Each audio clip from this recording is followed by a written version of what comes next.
안녕하세요, 야농입니다. 요즘 너무너무 추운 겨울이죠. 눈도 자주 오고 집 밖은 위험하다는 생각이 많이 드는 그러한 겨울입니다. 특히 우리 KBL 한국농구에게도 참 추운 겨울이라는 생각이 듭니다. 이번 2017-18 시즌 KBL 인기가 뚝 떨어졌음을 너도 나도 느끼고 있는 그러한 상황이죠. 시청률에 있어 라이벌 프로배구에 확연히 밀리고 있고 관중 숫자도 많이 감소하였습니다. 이러한 인기 저하 문제에 여러가지 이유가 있겠죠. 경기력, 판정, 협회에 이해할 수 없는 행정 등 많이 있습니다. 저뿐만 아니라 우리 농구 팬들도 심판의 판정 부분에 대해서는 많이 공감할 것입니다. 저도 오지는 각을 통해서 간간히 그 부분에 대해서 건드렸었죠. 하지만 오늘 다뤄볼 주제는 요 근래 큰 이슈였던 하승진 선수와 벤슨 선수의 그 두 사건에 대한 징계 판정에 대해서입니다. 웬만한 농구 팬들은 잘 알고 계시겠지만 그 두 사건의 전말에 대해서 제가 간단히 알려드리겠습니다. 민감한 상황인 만큼 최대한 팩트만 담백하게 전해드리자면 6월 3일 전주 실내체육관에서 있었던 KCC와 DB와의 경기 도중에 발생하였죠. KCC와 DB는 현재 각각 2위와 1위로 아주 열심히 순위 경쟁을 하고 있는 사이입니다. 바로 이러한 경기에서 그 사건이 발생하였습니다. 1쿼터 도중 몸싸움 과정 중에서 하승진 선수가 팔꿈치로 한정원 선수의 안면을 빡 가격하였습니다. 한정원 선수는 한동안 코트에 누워있었지만 정통으로 맞지 않아서 다행히 계속 경기를 뛰었습니다. 하지만 충분히 큰 부상으로까지 갈 뻔한 위험한 상황이었죠.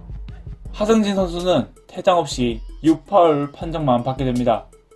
2쿼터 이후 하승진 선수는 바로 한정원 선수와 DB 이상범 감독에게 사과를 하러 갔다는 소식도 있었습니다.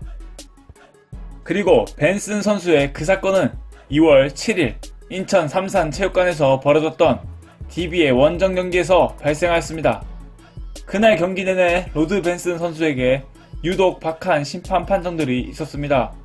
저뿐만 아니라 농구 팬들, 농구인들도 그러한 생각을 하게끔 만들었죠. 벤슨 선수는 경기 중에도 그러한 판정의 날카로운 모습을 많이 보였었습니다. 그러다 3쿼터 도중 5번째 파울을 범하게 되고 퇴장을 받게 됐습니다.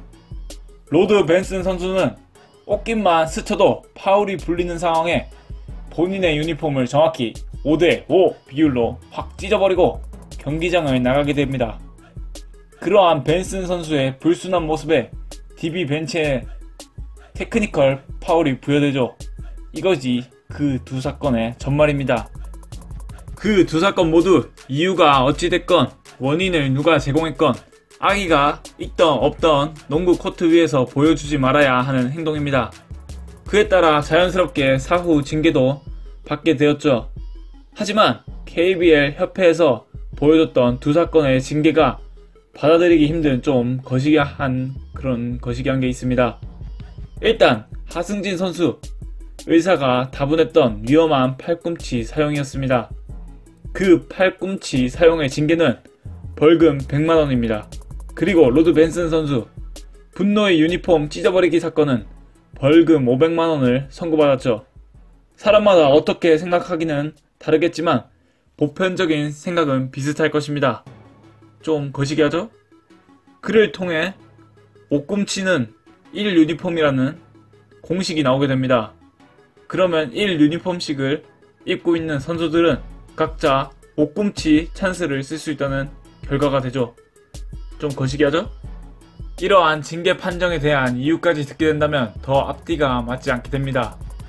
하승진 선수에 대해서는 진심 어리게 반성하고 바로 사과를 하는 등 잘 처신했기에 100만원의 벌금을 주었다고 하였습니다. 하승진 선수의 그러한 처신은 칭찬받아 마땅하지만 팔꿈치 사용에 대한 징계는 별개의 문제죠. 사과와 반성은 개인적인 상황이기 때문입니다. 특히 벤슨 선수의 유니폼 사건에 대한 징계까지 맞물려 더 아이러니합니다. 재정위원회는 선수가 경기장에서 유니폼을 찢는 행위는 리그와 소속 구단의 명예를 훼손한 행위이며 프로 선수가 갖춰야 할 기본적 덕목을 저버린 것으로 중징계가 필요하다며 NBA에서 유니폼을 찢었다면 선수 자격 여부를 두고 논할 만큼 문제있는 사항이라는 말까지 했죠. 하지만 NBA에서 선수 자격 여부를 논했을 거라 했던 유니폼 찢는 행위에 대한 벌금 기록은 전혀 찾아볼 수가 없습니다.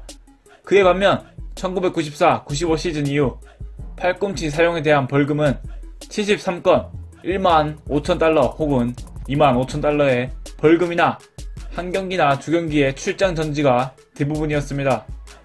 7경기 출전 금지에 중징계를 받았던 사례까지 있었습니다.